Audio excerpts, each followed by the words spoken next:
السلام عليكم ورحمة الله وبركاته. ان شاء الله النهاردة هنتكلم على الزد ترانسفورم. ايه هي الزد ترانسفورم؟ هي طريقة بنستخدمها في السيجنال بروسيسنج زي فير ترانسفورم كده، ان احنا بنحول السيجنال من التايم دوين للفريكوانسي دوين. هي مجرد طريقة تانية لفرير، بس هي اسهل من فرير شوية. يبقى هي الزد ترانسفورم هي another type of data transformation زي فير ترانسفورم بالظبط. بنستخدمها في ايه؟ في السيجنال بروسيسنج، في الديجيتال فلتر ديزاين. طيب هو احنا ليه اصلا بنحتاج الزد ترانسفورم؟ يعني ليه عملوا زد ترانسفورم واحنا عندنا فري ترانسفورم؟ يعني فري ترانسفورم هو مش كفايه يعني عشان كده عملوا زد ترانسفورم؟ الاجابه ان فري ترانسفورم عنده مشكله اللي هي اسمها convergence issue. ايه convergence issue ديت؟ ان انت مثلا رحت دخلت صوت والصوت دوت هو راح حولهولك لفريكوانسي دومين، فهو الاصوات المعقده مش بيقدر يحول كل الصوت للفريكوانسي دومين، فدي كده اسمها convergence issue. فعشان كده راح عملوا طريقة الزد ترانسفورم. فايه هو قانون الزد ترانسفورم؟ ان الاكس زد بتساوي السميشن من سالب ما لا نهاية لما لا نهاية اكس ان زد اس سالب ان. طب ايه هي العلاقة ما بين الزد ترانسفورم والفرير ترانسفورم؟ قالك ان قانون فرير ترانسفورم هو نفسه قانون الزد ترانسفورم لما تعوض عن اللي جوه هنا دوت باي اس جي اوميجا، فساعتها هتكون هي فرير ترانسفورم. يبقى فرير ترانسفورم هو زد ترانسفورم لما نعوض في الاكس زد الزد بقيمتها بي جي اوميجا، فساعتها الزد ترانسفورم هتبقى هي قانون فرير ترانسفورم. لان قانون فرير ترانسفورم كان بيساوي اكس ان اي اس سالب جي ان اوميجا، فكان ناقص بس تشيل الزد ديت تعوض عنها بجي اوميجا هتبقى صيغه فرير ترانسفورم. ففك الزد ترانسفورم دي بتساوي ايه؟ احنا قلنا ان القانون عباره عن السميشن من سالب ما لا نهايه لما لا نهايه اكس ان زد اس سالب ان. فتعالوا نفكه من اول الزيرو لحد ما لا نهايه، فتبقى عباره عن اكس زيرو في زد اس سالب زيرو زائد اكس واحد في زد اس سالب واحد زائد اكس اتنين في زد اس سالب اتنين، وهكذا. عندنا حاجه بعد كده اسمها region of convergence. ايه region of convergence ديت؟ مش احنا عندنا المعادله اسمها اكس زد؟ region of convergence ديت بتقولك الزد ديت بدايتها فين ونهايتها فين، فدي كده اسمها region of convergence. فبيقولك ان الاكس زد بتconverges to a finite value، يعني بيكون ليها بداية ونهاية. طب احنا ليه بنحتاج نعرف region of convergence؟ عشان نعرف السيستم دوت stable ولا unstable. السؤال دوت بيقولك find z transform of xn.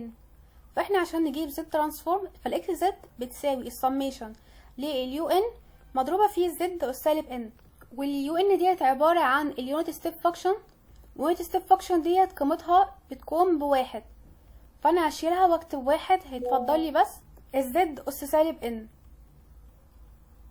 فالزد اس سالب ان ديت انا هقسمها لزد اس سالب واحد، هاخد السالب واحد وهقول ان هي كلها عبارة عن اس ان، يبقى زد اس سالب واحد اس ان، بحيث اس ان دوت السميشن دوت فانا هقدر افكه. هعوض مرة عن الان بزيرو فتبقى زد اس سالب واحد اس زيرو، اي حاجة بزيرو بواحد فتبقى هنا قيمتها بواحد. بعد كده هعوض عنها بواحد فتبقى زد سالب واحد، اعوض عن الان باتنين تبقى زد اس سالب واحد اس اتنين، وهكذا.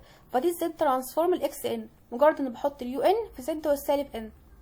فالفكه اللي احنا فكناها ديت عباره عن الزد بيحاول يخليها فينيت في الفتره ديت اللي هي زد على زد ناقص واحد، يعني الفتره ديت انفينيت، فهو بيلخص ان اكس زد بتساوي الزد على زد ناقص واحد.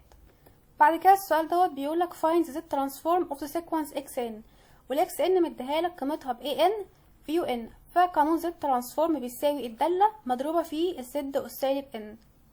فانا عندي اتنين انات اهم، هاخدهم مع بعض تبقى الايه ان في زد اس سالب ان، وحطيتهم كلهم اس ان مضروبين في اليو ان اللي هي قيمتها بواحد، فهعوض بقى على ان دي مرة بزيرو ومرة بواحد واتنين وهكذا.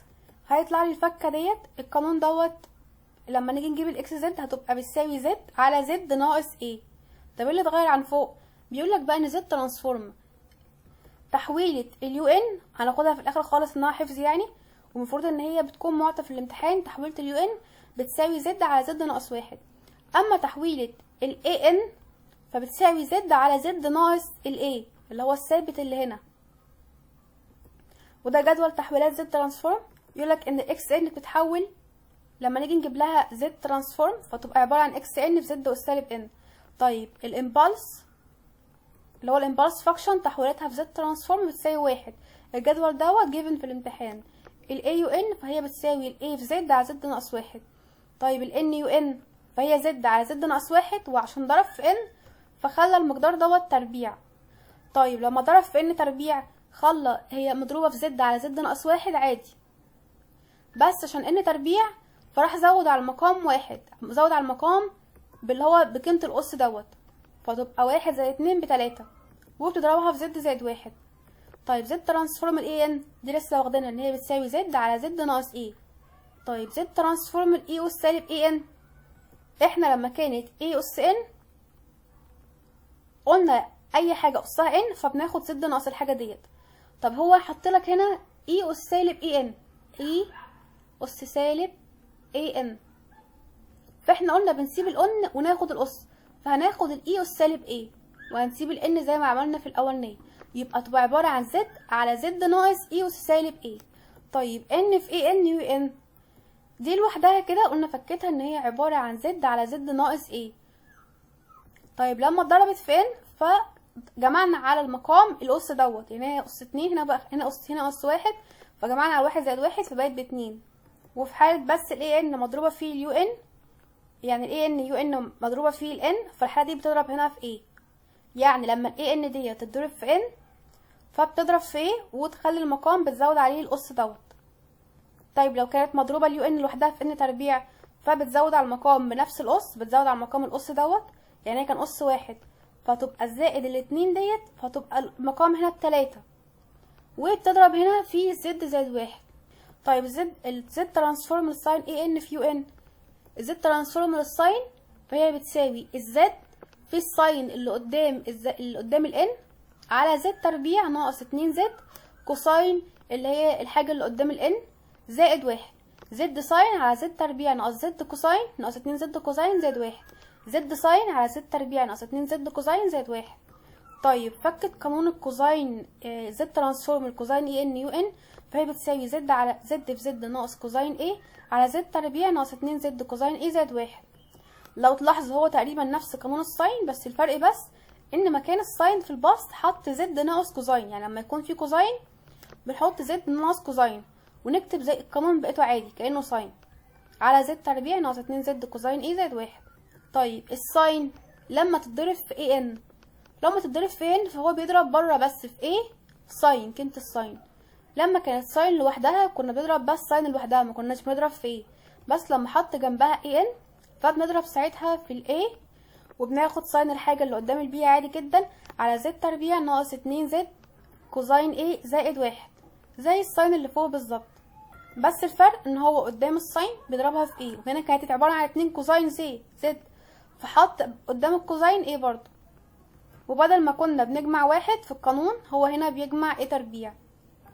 طب ايه ان كوزاين بي ان يو ان، احنا قلنا الكوزاين بتتحول لزد ناقص زد كوزاين، فهو حط ايه فهنحط ايه قدام الكوزاين، وطبعا القانون اصلا عبارة على لما يكون في كوزاين او ساين فبنقول زد على زد تربيع ناقص اتنين زد كوزاين زائد الواحد، فهو عشان في ايه فحطينا ايه تربيع هنا مكان الواحد وحطينا قدام الكوزاين ايه.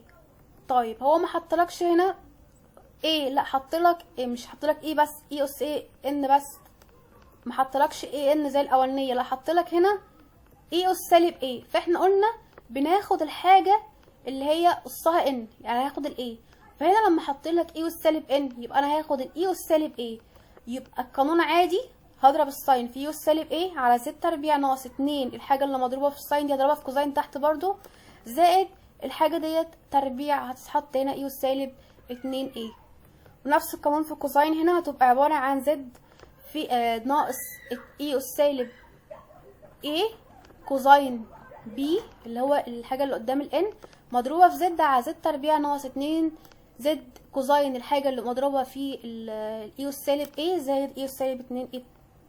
بعد كده هناخد البروبرتيز بتاعت فورير ترانسفورم. اول حاجه البروبرتيز وهي اللينياريتي، فلما نجيب الزد ترانسفورم اللي الفا اكس 1 زائد بي اكس 2 الاتنين على بعض كده لما تجيب لهم زد ترانسفورم هي نفسها لما تجيب زد ترانسفورم لوحدها الاكس ان زائد زد ترانسفورم للاكس 2 لوحدها، دي كده اسمها اللينياريتي. السؤال بعد كده بيقولك find z transform of the sequence defined by ان اكس ان بتساوي يو ان ناقص نص اس ان يو ان، فاحنا عايزين نجيب z ترانسفورم للكلام دوت، فاحنا عارفين ان قانون اليو ان لما نجيب لها z ترانسفورم فهي كانت بتساوي زد على زد ناقص واحد. اما حاجة اس ان فاحنا كنا بنقول زد على زد ناقص الحاجة اللي قصها ان، فتبقى زد على زد ناقص نص. فكل اللي هعمله هشيل يو ان احط مكانها زد ناقص زد واحد، وهشيل دي احط مكانها زد على زد ناقص نص. كلها نفس التحويلات اللي من الجدول. طيب بعد كده الشيفت بروبرتي بيقولك ان زد اكس ان ناقص ام، فدي بتساوي هتاخد، هي المفروض ان هي اصلها ان هو عايز يجيب مثلا زد ترانسفورم الاكس ان، فدي احنا عارفين بتتجاب ازاي، ان انت تقول زد على زد ناقص واحد اللي هي الاكس زد العادي. لما يحط لك بقى على ان دي ام فانت لازم تخلص من الشيفت ده، فهتقول ان هي بتساوي زد اس الشيفت دوت بشرطه زد اس سالب ام في الاكس زد الداله دي عادي. تعالوا نشوف مثال بيقولك determine the z transform of the following sequence. مديك الواي ان بيساوي نص في ان ناقص 5 في اليو ان ناقص 5. فاحنا اول حاجه هنعملها هنخلص من الشيفت دوت، في هنا شيفت، فهنخلص من الشيفت اللي هو دوت هتبقى عباره عن زد اس الشيفت باشارته، فتبقى زد اس سالب 5. فانا كده كتبت زد اس سالب 5، يبقى انا كاني مش شايفه ده خالص. يبقى اتفضل لي يو ان مضروبه في نص اس ان، ديت فكتها ايه؟ لما اليو ان تضرب في نص اس ان بناخد الحاجه اللي قصها ان، هتبقى عباره مضروبه عن الزد على الزد ناقص الحاجه اللي قصها ان اللي هي عباره عن نص، تبقى زد ناقص على زد ناقص نص. فديت الاجابه زد اس سالب 5 مضروبه في زد على زد ناقص نص. فزد اس سالب 5 في زد اللي هي عباره عن 1 ناقص 5 اللي هي عباره عن سالب 4، زد سالب 4 على زد ناقص نص، دي الاجابه. بعد كده الكونفوليوشن بروبرتي يقولك ان الكونفوليوشن ل x1 n في x2 n، الكونفوليوشن ل x1 n و x2 n هي نفسها لما تجيب السميشن من سالب ما لا نهايه لما لا نهايه x1 n ناقص k x2 k، يعني مجرد بيضربهم في بعض بس بيطرح من الاولاني k، فدي كده هتساوي الكونفوليوشن ل x1 و x2. العلامه ديت اسمها كونفوليوشن. يعني لو عندنا دلوقتي دالتين معمول لهم كونفوليوشن، عايز تجيب الزد ترانسفورم، فالزد ترانسفورم هيكون عباره عن حاصل ضرب الدالتين دول. تعالوا نشوف سؤال مديك داله x1 n بتساوي 3 الامبلس فاكشن زائد 2 في الامبلس فاكشن، فدي لما نيجي نجيب لها زد ترانسفورم هتبقى عباره عن 3 زائد 2، هنخلص من الشيفت دوت تبقى عباره عن الزد ماينس 1 مضروبه في الامبلس فاكشن دي قيمتها بواحد. فاول داله هتبقى 3 زائد 2 زد ماينس 1، الداله التانية هتبقى عباره عن 2 ناقص، هنخلص من الشيفت دوت تبقى عباره عن زد ماينس 1، والامبلس فاكشن ديت لما نحولها زد ترانسفورم بتبقى بواحد، فهتبقى هنا 2 ناقص زد ماينس 1.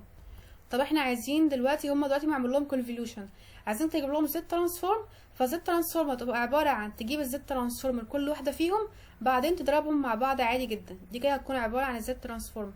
هو هنا بس فك الحاصل الضرب دوت للمعادله دي. هو هنا حاطط البروبرتيز بتاع الزد ترانسفورم اللي هو اللينياريتي، ان الفا اكس 1 زائد بيتا اكس 1 هي نفسها لما بيطبق الزد على اكس 1 زائد البيتا اكس 2، وبيقول الشيفت اكس ان ناقص ام بتساوي اكس زد سالب ام في اكس زد.